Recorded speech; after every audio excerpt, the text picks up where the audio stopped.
ಬಾಂಧವ್ಯದ ಕುರಿತಾದ ನಿಂಬಿಯ ಬನಾದ ಮ್ಯಾಗ ಸಿನಿಮಾ ಏಪ್ರಿಲ್ 4ರಂದು ರಾಜ್ಯಾದ್ಯಂತ ತೆರೆಗೆ ಬರಲಿದೆ ಎಂದು ನಟ ಷಣ್ಮುಖ್ ಗೋವಿಂದರಾಜ್ ತಿಳಿಸಿದ್ದಾರೆ. ಚಿತ್ರದುರ್ಗದಲ್ಲಿ ಪತ್ರಿಕಾಗೋಷ್ಠಿಯಲ್ಲಿ ಇಂದು ಮಾತನಾಡಿ, ಸಿನಿಮಾದ ಒಂದು ಹಾಡನ್ನ ಈಗಾಗಲೇ ಬಿಡುಗಡೆ ಮಾಡಲಾಗಿದೆ. ಶೀರ್ಷಿಕೆ ಗೀತೆ ನಾನು ಹಾಡಿದ್ದೇನೆ. ಆರೋನ್ ಕಾರ್ತಿ ಮತ್ತು ಪ್ರವೀಣ್ ಸಂಗೀತ ನೀಡಿದ್ದಾರೆ. ಇದು ನನ್ನ ಅಭಿನಯದ ಮೊದಲನೇ ಸಿನಿಮಾ. ನಾಯಕ ನಟಿಯಾಗಿ ತನುಶ್ರೀ ಇದ್ದಾರೆ ಎಂದು ಹೇಳಿದ್ದಾರೆ. ಇವತ್ತು ನಾನು ಸಿನಿಮಾದಲ್ಲಿ ಏನೇ ಒಂದು ಹೆಸರು ಮಾಡಿದ್ರು ಅಥವಾ ನನ್ನ ಜನ ಗುರುತಿಸಬೇಕಾದ್ರೆ ಮೇಘಮಾಲಿ ಸುನಾದ್ರಾಜ್ ಅಂತಲೇ ಹೇಳ್ತಾರೆ. ಆ ಒಂದು ಸಂಪೂರ್ಣ ಒಂದು ಇದು ನಮ್ಮ ರಾಜ್ಕುಮಾರ್ ಅವ್ರಿಗೆ ಹೋಗುತ್ತೆ. ಇವ್ರು ಹೇಳಿದಾಗೆ ನಾನು 99ವರೆಗೂ ನಾನು ಕನ್ನಡ ಸಿನಿಮಾದಲ್ಲಿ ಮಾಡ್ತಾ ಇದ್ದೆ. ನಾನು ಮೊದಲು ಮೆಡ್ರಾಸಲ್ಲಿ ಸಿನಿಮಾ ಡಿಪ್ಲೊಮಾ ಮಾಡಿದ್ದೆ. ಆದರೆ ಕನ್ನಡ ಸಿನಿಮಾ ಮಾಡಬೇಕು ಅಂತಲೇ ಕನ್ನಡದಲ್ಲೇ ಬಂದು ಫಸ್ಟು ನಾನು ಇಲ್ಲೇ ಸ್ಟಾರ್ಟ್ ಮಾಡಿದೆ. ಆವಾಗ ತಮಿಳಲ್ಲಿ ಸುಮಾರು ಆಫರ್ ಬಂತು. ಆದರೂ ನಾವು ನಮ್ಮ ರಾಜ್ಕುಮಾರ್ ಅವರ ಒಂದು ಹಾದಿಯಲ್ಲಿ ನಡಿಬೇಕು ಅಂತೇಳಿ ಕನ್ನಡದಲ್ಲೇ ಮಾಡಬೇಕು ಅಂತ ಕನ್ನಡದಲ್ಲಿ ಮಾಡಿದೆ. 99 ಆದಮೇಲೆ ನಾನು ಯಾವ ಸಿನಿಮಾನೂ ಮಾಡಲಿಲ್ಲ. ಯಾಕೆ ನನ್ನ ಮೂಲ ಮೈಸೂರವನು.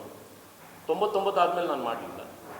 ಈಗ ಒಂದು ವರ್ಷದ ಹಿಂದೆ ರಘುರಾಮ್ ಅಂತ ಅವ್ರದ್ದು RR ಡ್ರೀಮ್ ಫ್ಯಾಕ್ಟ್ರಿ ಅಂತ ಒಂದು ಯೂಟ್ಯೂಬ್ ಚಾನಲ್ ಇದೆ. ಅವರು ನನ್ನ ಒಂದು 5-6 ಸರಿ ಭೇಟಿ ಮಾಡಿ, ಇಲ್ಲ ಸರ್ ನಿಮ್ಮದೊಂದು ಇಂಟರ್ವ್ಯೂ ಮಾಡಬೇಕು ಅಂತ ಅವರು ನನ್ನ ಮೈಸೂರಿಗೆ ಬಂದು ಒಂದು 2-3 ಸತಿ ಬಂದು ನನ್ನ ಕಾಂಟ್ಯಾಕ್ಟ್ ಮಾಡಿದ್ರು. ಆಮೇಲೆ ಬೇಸಿಕ್ಕಾಗಿ ನಮ್ಮನ್ನ ಯಾರು ನೋಡ್ತಾರೆ ಜನ, ನನ್ನೆಲ್ಲ ಮರ್ತ್ಬಿಟ್ಟಿರ್ತಾರೆ ಅಂತ ನಾನು ಅಂದ್ಕೊಂಡಿದ್ದೆ. ಆವಾಗ ಒಂದು ಇಂಟರ್ವ್ಯೂ ಮಾಡಿದ್ರು ಯೂಟ್ಯೂಬಲ್ಲಿ. ಆ ಇಂಟರ್ವ್ಯೂನ ಒಂದು ಲಕ್ಷ ಜನದ ಮೇಲೆ ಅದನ್ನು ವೀಕ್ಷಿಸ್ತಿದ್ದಾರೆ. ಆ ವೀಕ್ಷಣೆ ಮಾಡಿ ಅವರು ಪ್ರತಿಯೊಬ್ಬರು ಯಾಕೆ ನೀವು ಸಿನಿಮಾ ನಿಲ್ಲಿಸಿದ್ರಿ, ನೀವು ಸಿನಿಮಾ ಮಾಡಬೇಕು ಅಂತ ಹೇಳಿದ್ಮೇಲೆ ನನಗೂ ಎಲ್ಲೋ ಆಸೆ ಇತ್ತು, ಸಿನಿಮಾ ಮಾಡಬೇಕು, ಒಳ್ಳೆ ಅವಕಾಶಗಳು ಬಂದರೆ ಮಾಡ್ಬೋದು ಅಂತ. ಯಾಕೆಂದ್ರೆ ನಮ್ಮದೇ ಪ್ರೊಡಕ್ಷನ್ ಕಂಪ್ನಿ ಇತ್ತು.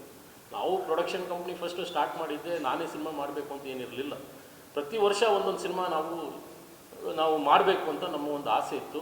ಆ ಕಾರಣ ನಂತರ ನಮಗೆ ಒಂದು 2-3 ಸಿನಿಮಾ ಯಾವಾಗ ಕೈ ಬಿಡ್ತು, ನಾವು ತಿರ್ಗಾ ಸಿನಿಮಾ ಮಾಡೋಕ್ಕೆ ಹೋಗಲಿಲ್ಲ. ಈಗ ಮತ್ತೆ ಇವರು ಅಶೋಕ್ ಅವರು, ನಮ್ಮ ಪ್ರೊಡ್ಯೂಸರ್, ನಮ್ಮ ಡೈರೆಕ್ಟ್ರು ಮತ್ತು ಮಾದೇಶ್ ಅವರು, ಇಲ್ಲ ನೀವೇ ಈ ಪಾತ್ರ ಮಾಡಬೇಕು ಅಂತ ಬಂದಾಗ ನಮ್ಮ ಗೋವಿಂದರಾಜನವ್ರ ಮಗ ಆದ ಷಣ್ಮುಖ್ ಅವ್ರು ಮಾಡ್ತಾ ಇದ್ದಾರೆ. ರಾಜ್ಕುಮಾರ್ ಅವ್ರ ಮೊಮ್ಮಗ ಫಸ್ಟ್ ಸಿನಿಮಾ. ನಾವು ಈ ಸಿನಿಮಾಕ್ಕೆ ನಮ್ಮ ಒಂದು ಏನಾಗುತ್ತೆ, ನಾವು ಒಂದು ಪಾತ್ರ ಮಾಡಬೇಕು, ಅವ್ರ ಜೊತೆ ನಟಿಸಬೇಕು ಅಂತ ನಾನು ಮತ್ತೆ ಈ ಸಿನಿಮಾನ ಮಾಡಿದೆ. ದಯವಿಟ್ಟು ಈ ಸಿನಿಮಾನ ಎಲ್ಲರೂ ಬೆಂಬಲಿಸಿ. ನಿಮ್ಮ ಪ್ರೋತ್ಸಾಹ ನಮಗೆ. ನಮಸ್ಕಾರ ಹಾಗೂ ಧನ್ಯವಾದಗಳು. ಮತ್ತು ಈ ಒಂದು ಪ್ರೆಸ್ ಮೀಟ್ನ ಸಾಧ್ಯ ಮಾಡಿಕೊಟ್ಟಂಥ ನಮ್ಮ ಕಾಂತಣ್ಣ ಅವ್ರಿಗೆ, ಹಾಗೆ ನಮ್ಮ ಪೊಲೀಸ್ ಪೇಟೆ ಪ್ರಸನ್ನ ಕುಮಾರ್ ಅವ್ರಿಗೆ ವಿಶೇಷವಾದ ಧನ್ಯವಾದಗಳು ಸರ್. ನನ್ನ ಮೊದಲನೇ ಸಿನಿಮಾ ಇದು ನಿಂಬಿಯ ಬನಾದ ಮ್ಯಾಗ. ಇದು ನಾವು 2 ಭಾಗಗಳಾಗಿ ಮಾಡ್ಕೊಂಡಿದ್ದೀವಿ, ಪುಟ 1, ಪುಟ 2 ಅಂತ. ಈ ಏಪ್ರಿಲ್ 4 ಮುಂದಿನ ತಿಂಗಳು ಪುಟ 1 ನಾವು ಬಿಡುಗಡೆ ಮಾಡ್ತಾ ಇದ್ದೀವಿ.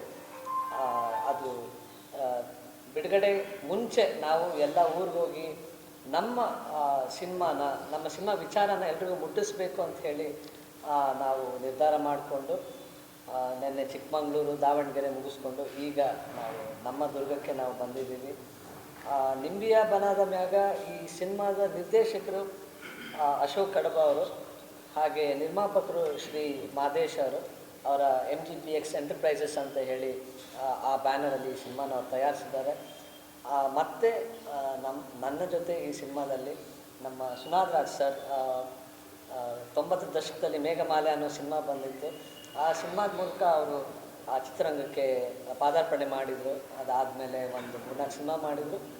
ಅದಾದಮೇಲೆ ಈಗ 25 ವರ್ಷ ಆದಮೇಲೆ ನಮ್ಮ ಸಿನಿಮಾದಲ್ಲಿ ಅವರು ಅಭಿನಯ ಮಾಡಲಿಕ್ಕೆ ಬಂದಿದ್ದಾರೆ. ತುಂಬ ಖುಷಿ ಇದೆ ನಮಗೆ. ಅದ್ರ ಜೊತೆಗೆ ಹಿರಿಯ ಕಲಾವಿದರಾದ ಸಂಗೀತ ಅನಿಲ್ ಅವರು, ಹಾಗೆ ಮೂಗ್ ಸುರೇಶ್ ಅವರು, ಪದ್ಮಾ ವಾಸಂತಿ ಅವರು, ಸಂದೀಪ್ ಮಲಾನಿ, ಇನ್ನಷ್ಟು ಭಾಳಷ್ಟು ಜನ ಕಲಾವಿದರು ಇದರಲ್ಲಿ ಅಭಿನಯಿಸಿದ್ದಾರೆ. ವಿಶೇಷ ಏನಂದರೆ ಇದು ಮಲೆನಾಡಿನಲ್ಲಿ ನಡೆಯೋ ಒಂದು ಕತೆ. ಆದ್ದರಿಂದ ನಾವು ಚಿಕ್ಕಮಗಳೂರಿನ ಮಲಂದೂರು ಅನ್ನೋ ಒಂದು ಜಾಗದಲ್ಲಿ ನಾವು 70% ಶೂಟಿಂಗ್ ಅಲ್ಲೇ ಮಾಡಿದ್ವಿ. ಅದು ಬಿಟ್ಟು ಸುತ್ತಮುತ್ತ ಚಿಕ್ಕಮಗಳೂರು ಸುತ್ತಮುತ್ತ ಪ್ರದೇಶಗಳು ಹಾಗೂ ಹೆಬ್ರಿ, ಉಡುಪಿ, ತೀರ್ಥಹಳ್ಳಿ ಸುತ್ತಮುತ್ತ ಎಲ್ಲ ನಾವು ಚಿತ್ರೀಕರಣ ಮಾಡಿಕೊಂಡ್ವಿ. ನಮ್ಮ ಚಿಕ್ಕಮಗಳೂರಿನ ಲೋಕಲ್ ಕಲಾವಿದರು ಭಾಳಷ್ಟು ಜನ ಅಭಿನಯಿಸಿದ್ದಾರೆ ನಮ್ಮ ಸಿನಿಮಾದಲ್ಲಿ. ಭಾಳ ಖುಷಿ ಇದೆ ನಮಗೆ ಇದು. ಆಮೇಲೆ ತಾಂತ್ರಿಕ ವರ್ಗದಲ್ಲಿ ಅಶೋಕ್ ಕಡಬ ಅವರು, ನಮ್ಮ ನಿರ್ಮಾಪಕರಾದ ಮಾದೇಶ್ ಬಿಟ್ಟು, ಫೋಟೋಗ್ರಫಿ DOP ಸಿದ್ದು ಅಂತ ಹೇಳಿ, ಹಾಗೆ ಸಂಗೀತನ ಆರ್ ಎನ್ ಕಾರ್ತಿಕ್ ಆಮೇಲೆ ಪ್ರವೀಣ್ ಶ್ರೀನಿವಾಸ ಮೂರ್ತಿ ಅಂತ ಇಬ್ಬರು ಮಾಡಿದ್ದಾರೆ. ಒಟ್ಟು 4 ಹಾಡಿದೆ ನಮ್ಮ ಸಿನಿಮಾದಲ್ಲಿ. ಹಾಗೆ ಹಿನ್ನೆಲೆ ಸಂಗೀತ ಬಂದು ಪಳನಿ ಸೇನಾಪತಿ ಅನ್ನೋರೊಬ್ಬರು, ಅವರು ಹಂಸಲೇಖ ಅವ್ರ ಜೊತೆ ಇದ್ದವರು, ಭಾಳ ಸೊಗಸಾಗಿ ಹಿನ್ನೆಲೆ ಸಂಗೀತನ ನಮಗೆ ಮೂಡಿಸ್ಕೊಟ್ಟಿದ್ದಾರೆ. ಹಾಗೆ ಎಡಿಟರ್ ಕುಮಾರ್ ಅಂತ ಹೇಳಿ, ಮತ್ತು DI ಮಾಡಿರೋರು ಧನುಷ್ ಅಂತ ಹೇಳಿ, ಹೀಗೆ ನಮ್ಮ ತಂಡ ನಾವು ಭಾಳ ಶ್ರಮಪಟ್ಟು ಇಷ್ಟಪಟ್ಟು ಖುಷಿಪಟ್ಟು ನಾವು ಈ ಸಿನಿಮಾನ ಮಾಡಿದ್ದೀವಿ. ಕತೆ ಬಗ್ಗೆ ಸಣ್ಣದಾಗಿ ಹೇಳಬೇಕಂದ್ರೆ ಇದು